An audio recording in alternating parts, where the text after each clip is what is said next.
죄를 책망할 의무. 1873년 부조화 선지자 265에서 269. 하나님의 계명을 지키노라고 공언하는 자들 중에 있는 죄를 하나님이 어떻게 여기시는지를 여기에 예시하고 계시다는 사실을 나는 보았다. 고대의 이스라엘 백성들이 그랬듯이 하나님의 능력이 뚜렷하게 나타나는 것을 보게 하심으로 그분께서 특별히 영광스럽게 하신 자들이 그분의 명백한 지시를 감히 멸시하기까지 할 때에는 그분의 진노의 대상이 된다. 그분은 당신의 백성들에게 불순종과 죄악은 당신께 심히 불쾌한 것이므로 경하게 여겨서는 안 된다는 것을 가르치고자 하신다. 그분은 당신의 백성들이 죄악 중에 있음을 깨닫는 즉시 그들로부터 그 죄악을 벗어버리기 위한 단호한 노력을 기울이므로 당신의 불쾌히 여기심이 그들 모두 위에 머물지 않도록 해야 할 것을 우리에게 보여주신다. 그러나 백성들의 죄악이 책임 있는 위치에 있는 자들에 의해 간과된다면 하나님의 노하심이 그들 위에 내릴 것이요 하나님의 백성들은 한 몸으로서 그 죄악에 대해 책임을 지게 될 것이다. 과거에 당신의 백성을 취급하심에 있어서 주님께서는 교회를 잘못으로부터 순결하게 하실 필요를 보여주신다. 한 죄인이 하나님의 빛을 전 회중으로부터 차단할 흑암을 퍼뜨릴 수도 있다. 백성들이 흑암이 그들 위에 머물러 있음을 깨달으나 그 원인을 알지 못할 때에는 자신을 크게 낮추고 겸손한 가운데 주님의 성령을 슬프시게 한 그 잘못을 찾아내어 버릴 때까지 하나님을 열렬하게 찾아야 한다. 하나님께서 내게 보여주신 그 잘못을 우리가 책망한 연고로 우리를 대항하여 일어난 편견과 가혹함과 엄격함에 대한 부르짖는 원성은 정당한 것이 아니다. 하나님께서 우리에게 말하라고 명하시기 때문에 우리는 침묵을 지키지 않을 것이다. 하나님의 백성들 가운데 명백한 죄가 있으나 하나님의 종들이 무관심하게 그것을 간과한다면 그들은 실제로 죄인을 지지하고 정당화하는 것이며 죄인과 동일한 허물을 갖게 될 것이요 반드시 하나님의 불쾌히 여기심을 당할 것이다. 왜냐하면 그들이 죄인들의 죄악에 대한 책임을 질 것이기 때문이다. 하나님의 종들이 그들 중에 존재하는 잘못과 죄악을 다룸에 있어서 소홀히 함으로 하나님의 불쾌히 여기심이 이르러 온 많은 경우가 이상 가운데서 내게 지적되었다. 이 잘못을 간과한 자들은 단지 그들이 성경의 명백한 의무를 이행하는 것을 회피하였기 때문에 매우 온후하고 사랑스러운 기질을 가졌다고 백성들에 의해 생각되었다.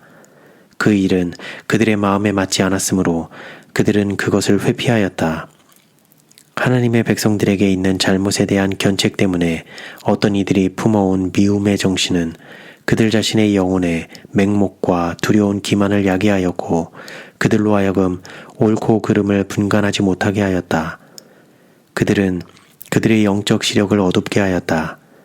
그들은 잘못을 목도했으나 여호수아가 느낀 것처럼 그것을 느끼지 않았고 영혼의 위험을 깨달을 때에 자신을 겸손하게 하지 않았다. 주님의 사업의 정신과 영혼 구원의 정신을 그 마음에 품은 하나님의 참된 백성은 항상 죄의 진정한 성격, 즉 그 흉악한 성격을 보게 될 것이다. 그들은 항상 하나님의 백성을 쉽게 둘러싸는 죄를 성실하고 명백하게 다루는 쪽에 설 것이다.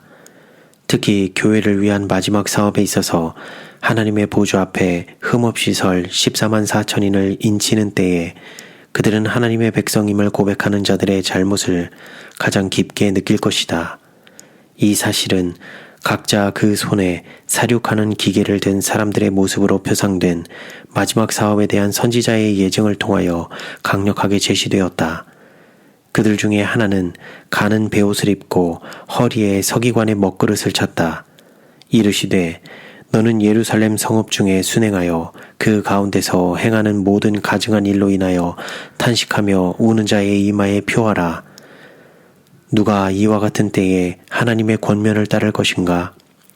하나님의 백성이라고 공언하는 자들 중에 잘못을 실제로 변명하고 공개적은 아닐지라도 마음속으로 그들의 죄악을 책망한 자들에 대하여 불평하는 자들이겠는가?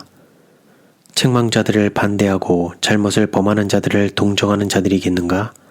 결코 그렇지 않다. 회개하여 사업의 짐을 지고 있는 자들을 핍박하고 시온의 죄인들의 손을 붙들어주는 사단의 일을 버리지 않는다면 그들은 결코 하나님의 인치심을 통한 인정의 표를 받지 못할 것이다. 그들은 살육하는 기계를 든 5사람의 사업으로 표상된 전반적인 악인의 멸망에 빠지게 될 것이다. 가는 베옷을 입은 사람에 의해 찍혀지는 표로 표상된 진리의 순결한 표, 즉 성령의 능력에 의해 그들에게 주어진 그 표를 받는 자들은 교회 가운데에서 행하는 모든 가증한 일로 인하여 탄식하며 우는 자들임을 관심 있게 주목하라. 하나님의 순결, 영예, 영광에 대한 그들의 사랑은 그들이 고민 중에 있고 탄식하며 우는 모습으로 표상될 정도로 깊다. 그들은 죄악의 지극히 죄됨에 대하여 분명한 견해를 가지고 있다. 에스겔 9장을 읽어보라. 죄악과 의의 뚜렷한 대조를 깨닫지 못하고 하나님의 권면을 듣고 표를 받아들이는 자들로 느껴지지 않는 모든 자들에 대한 전반적인 살육이 살육하는 기계를 든 5사람에게 내려진 명령에 묘사되어 있다.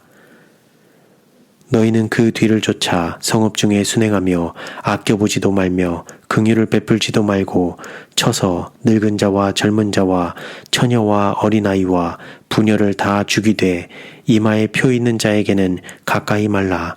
내 성소에서 시작할지니라. 아간의 신뢰. 아간이 범죄했을 때 하나님께서는 여호수아에게 말씀하셨다. 그 바친 것을 너희 중에서 멸하지 아니하면 내가 다시는 너희와 함께 있지 아니하리라.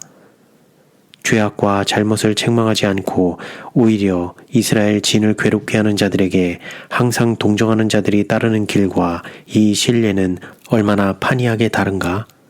하나님께서는 여호수아에게 말씀하셨다. 네가 그 바친 물건을 너희 중에서 제하기 전에는 너의 대적을 당치 못하리라. 하나님께서는 당신의 언약을 범하는 데 따르는 형벌을 선고하셨다. 그 후 여호수아는 범죄자를 찾아내기 위하여 부지런히 조사하였다. 그는 이스라엘의 각 지파와 각 가족과 각 개인을 차례로 조사하였다. 아간이 범죄자로 지적되었다. 그러나 그 사실이 모든 이스라엘에게 명백하게 드러나서 죄 없는 자가 고난을 당한다고 불평하거나 말할 기회가 그들에게 제공되지 말아야 했으므로 여호수아는 한 방책을 사용했다. 그는 아간이 범죄자이며 그의 죄를 숨김으로 하나님의 백성에 대한 그분의 진노를 유발시켰다는 사실을 알았다. 여호수아는 하나님의 명예와 공의가 이스라엘 앞에서 옹호되도록 신중하게 아간으로 하여금 그의 죄를 고백하도록 유도하였다. 여호수아가 아간에게 이르되 내 아들아 청하노라. 이스라엘의 하나님 여호와께 영광을 돌려 그 앞에 자복하고 내 행한 일을 내게 고하라. 그 일을 내게 숨기지 말라. 아간이 여호수아에게 대답하여 가로되 참으로 나는 이스라엘 하나님 여호와께 범죄하여 여차여차히 행하였나이다.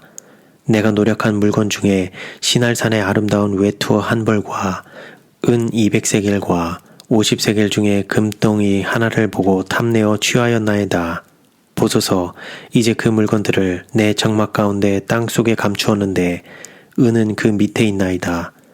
이에 여호수아가 사자를 보내매 그의 장막에 달려가 본즉 물건이 그의 장막 안에 감추었는데 은은 그 밑에 있는지라. 그들이 그것을 장막 가운데서 취하여 여호수아와 이스라엘 모든 자손에게로 가져오매 그들이 그것을 여호와 앞에 놓으니라. 여호수아가 이스라엘 모든 사람으로 더불어 세라의 아들 아간을 잡고 그 은과 외투와 금덩이와 그 아들들과 딸들과 소들과 나귀들과 양들과 장막과 무릇 그에게 속한 모든 것을 이끌고 아골 골짜기로 가서 여호수아가 가로되 네가 어찌하여 우리를 괴롭게 하였느뇨? 여호와께서 오늘날 너를 괴롭게 하시리라 하니 온 이스라엘이 그를 돌로 치고 그것들도 돌로 치고 불사르고 주님께서는 여호수아에게 이스라엘이 저주받지 않도록 하나님께서 그들에게 취하지 말라고 강력하게 명하신 물건들을 아간이 취하였을 뿐 아니라 그것을 훔쳤고 감추었다고 말씀하셨다. 주님께서는 여리고와 그 성의 모든 전리품들을 주님의 곳간에 드릴 금, 은을 제외하고는 모두 불사르라고 말씀하셨다. 여리고를 탈취한 승리는 백성들의 전쟁이나 과시에 의한 것이 아니었다. 여호와의 군대 장관이 하늘 군대를 인도하셨다. 그 전쟁은 주님의 전쟁이었다. 싸움을 싸우신 분은 주님이셨다. 이스라엘 자녀들은 손 하나 까딱하지 않았다. 승리와 영광은 주님의 것이었고 전리품도 그분의 것이었다. 그분은 당신의 곳간을 위한 금, 은을 제외하고는 모두 불사르라고 지시하셨다. 아간은 이와 같은 제한 조건에 대하여 또한 그가 탐내었던 금, 은, 보물들이 주님의 것임에 대하여 잘 이해하고 있었다. 그는 자신의 유익을 위하여 하나님의 곳간에서 도적질하였다.